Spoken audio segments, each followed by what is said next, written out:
Now, it's not well known and it's not secret. We had some remote viewers on board Spacecraft, remote viewing our targets on the ground. And we want to know whether the Earth was a shield or not. Who was the first intelligence organization to fund SRI? Was it CIA? Yeah. And then everybody else followed? Was it shortly thereafter? CIA quit because they were in trouble already. So it was picked up then by FTD. And then Dale Graff went to DIA, and they were funding us. And then I landed a $10 million contract with the U.S. Army Medical Research Development Command in Fort Detrick. And the commander there was a 2-star general and MD. And I thought, oh, man, he's got 2 strikes against him. He's a doctor. Oh, no. And a general. Goodness me. Turned out he was the most fascinating man I ever met. We became really close friends, and Diane and I were when his son got married, at the head table with him. He spoke n number of languages, I don't know how many, including Mandarin. Just a very clever guy. And what he wanted to spend, he took, do you know the term MIPR? Have you heard of that in government funding? No. The Congress cannot, in fact, fund anybody except a executive branch agency. They can't fund SRI or me or you.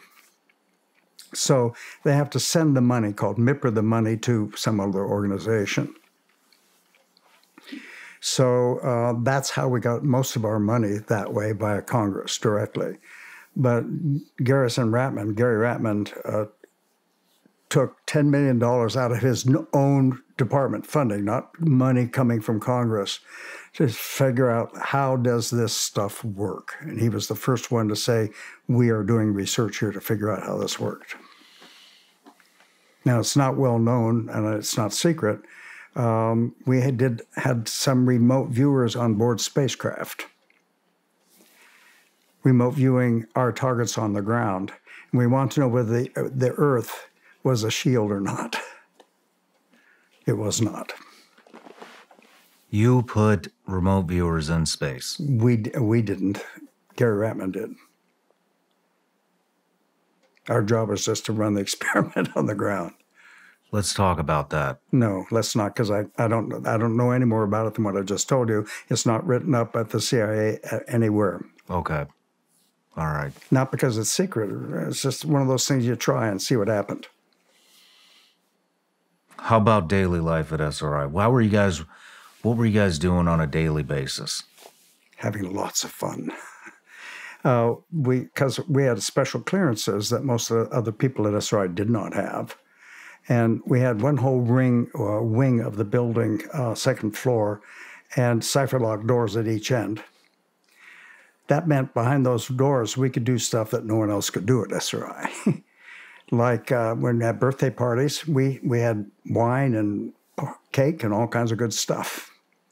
Had parties and stuff. We worked hard and we played hard. We had Friday afternoon Psi Media Emporium on the upstairs 3rd floor of the building, a lab. We'd show movies and have popcorn and beer. Neither of which, well, we weren't supposed to have beer, but we did anyway. But that play hard was very, very important because it was a team organization. And when I took over the team, it was really a whole shift. And a good one, I think. And they enjoyed me as much as I enjoyed them. How were you guys doing your recruiting? That was hard. Because you can't legally in California, maybe in the whole country, ask her questions on a recruit to join the research group that you are not supposed to ask. Does this bother your religious sensitivities? Really important question. I figured out a way to sort of tease that out of somebody because it's really important. We had an 06 Colonel Pete McNeilis sat on my head for 4 years. It drove me crazy. He was devout Roman Catholic, and what we were doing absolutely violated his whole principles about everything.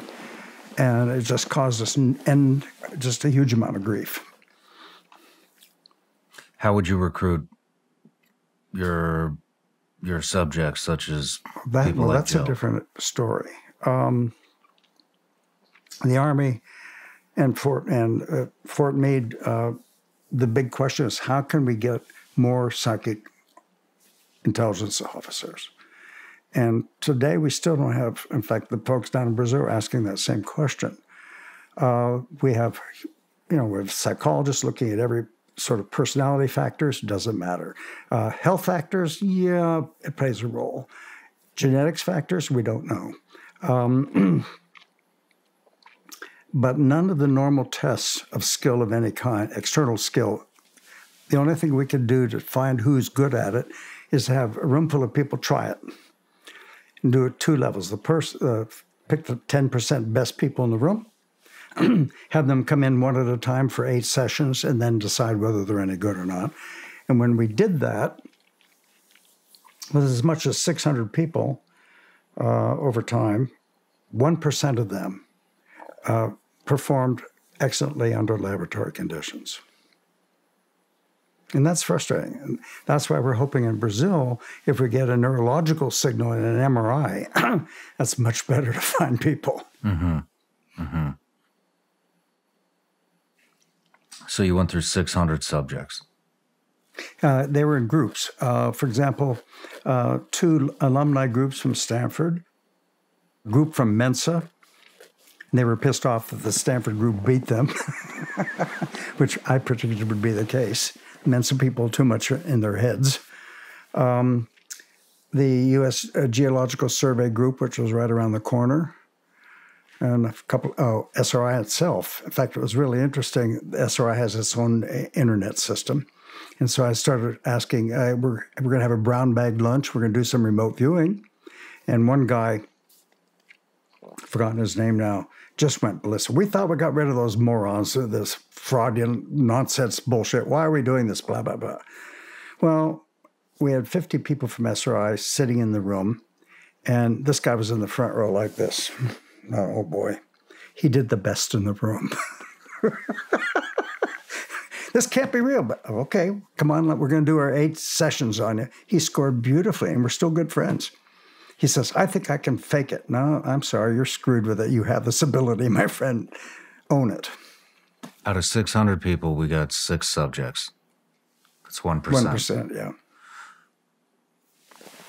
And so, when you're trying to figure out if this is genetically passed on, what kind of experiments are you conducting? None. To try to figure this out? None. That's very difficult. Our group we don't have the skill set to do that. The folks down in Brazil do. You need to do familiar work. You have to familiar meaning within families.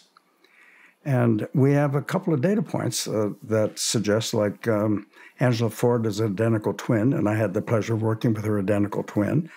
And at least with one trial, she seemed equally as good as Angela. And Joe claims that his fraternal twin was equally as good as he, but I never met her. She had passed before that. So 2 data points don't make a model. Mm-hmm. Mm-hmm. That's where we are. No matter where you're watching Shawn Ryan Show from, if you get anything out of this, please like, comment, subscribe, and most importantly, share this everywhere you possibly can. And if you're feeling extra generous, please leave us a review on Apple and Spotify podcasts.